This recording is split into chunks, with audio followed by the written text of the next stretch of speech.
The United Nations has supported ethnic cleansing in Britain, despite the fact that countries like Britain and America are funding the United Nations. It in of itself is not willing to support our rights. This is a story that you won't see anywhere else in the media, but I think it's really, really important. Hello everyone, this is Andre Walker. Thanks so much for watching this video. Please do donate to the Patriot Fund. The link is below. I've got some great news for you.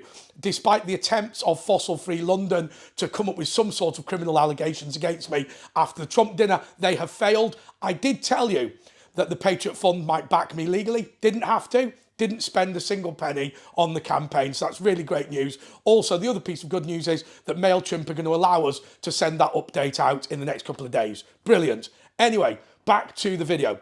So, okay, there is something in the United Nations called the Special Rapporteur on the Rights of Indigenous People. Now, obviously, he's making his first report. His name is Dr. Albert K. Barum, and he was appointed in December 2024, so he hasn't had a massive amount of time, and he has over 25 years' experience working with Indigenous peoples. Now, the point has been made that the greatest threat to Indigenous people that exists in the world today is the uncontrolled immigration that's taking place in Europe. Less so in the United States of America, because obviously it was always a bit of a melting pot. But as we know now, as an example, 70% of social housing in London now goes to people who weren't born in the United Kingdom. There has been an issue with the desecration of religious sites in Britain, so particularly in France, it has to be said, with them being burnt down by Algerian migrants. Obviously, there's been issues with the pulling down of our statues, and indeed within our schools, many books about the indigenous history of Britain have been removed in favour of books about the settler community from places like Pakistan, India and other places. So there is a major threat to the indigenous people of Britain, and particularly when it comes to rights in housing, I think it's particularly significant. Now, obviously, every age is different, isn't it?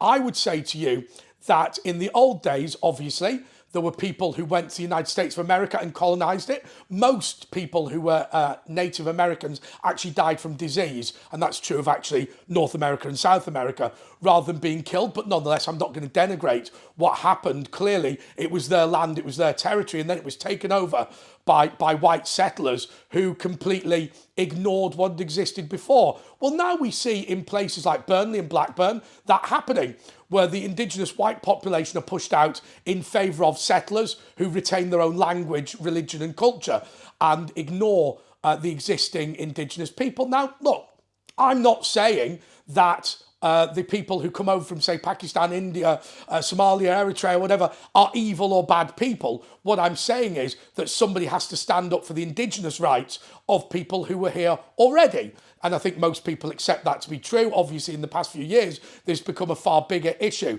Now, I can understand why this guy is making a report on Botswana, but I don't understand why he was refusing to consider this to be an issue that affects white European people almost as much as it affects, say, the Aborigines of Australia. And I think what this is all about is very, very simple.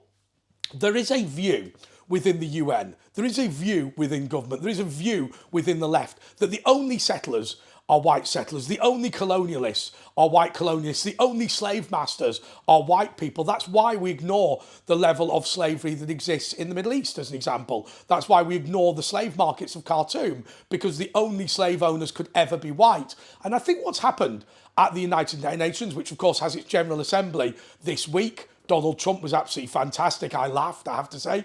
But the problem is with the UN, they have now imbued within them this very, very racist ideology, which says that white people are bad and black people are good.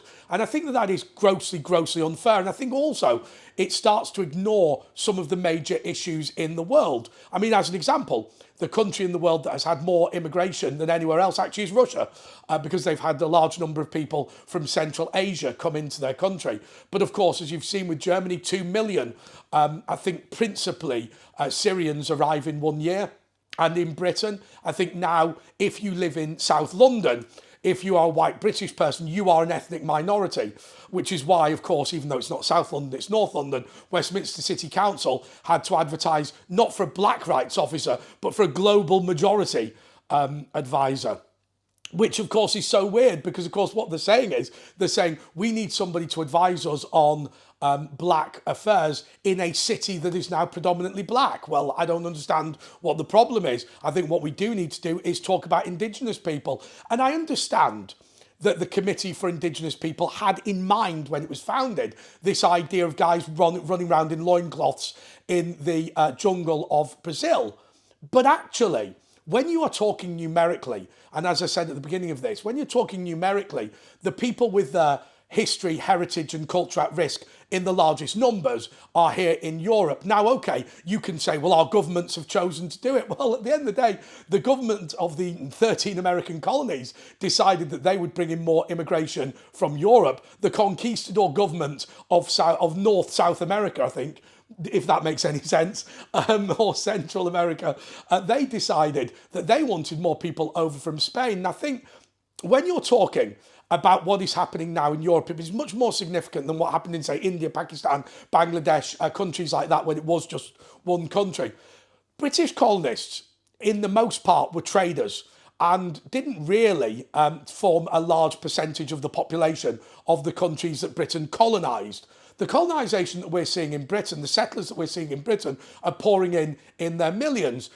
You know, the most popular British name at the moment for little boys is Mohammed. That's slightly, you have to be slightly careful with that statistic because many Muslim families name all of their sons Mohammed and then just use their middle name. So it is slightly confusing to use that and slightly misleading is the word I'm looking for. But I'm saying now that you can't have this UN which wants its cake and eats it. If it's going to say that white people behave badly by settling in countries like South Africa, in countries like Zimbabwe, in countries like Botswana, in countries like India and all that, then you have to say now that the mass immigration into Europeans countries is actually as much, if not worse, a problem.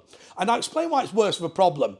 Because in the old days in the British Empire, yes, there were people who were profiteering from India, but they were making India rich too by trading around the world. The modern migrants who are coming to Britain are, for the most part, net beneficiaries. So instead of one Cecil Rhodes owning De Beers, you now have 10 million people who are all on social security. The indefinite leave to remain, and well done, Nigel Farage, for saying he's going to get rid of that status. When 1.7 million Muslim people get the indefinite leave to remain, they will be entitled to bring their entire family to Britain, which will increase the population of the UK massively by, say, 10 million.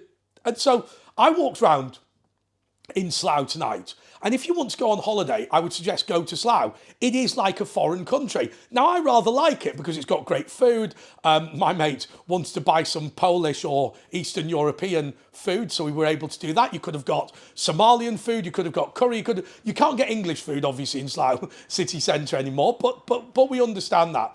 And my point is very simply this. Much of Britain now is starting to feel like a foreign land.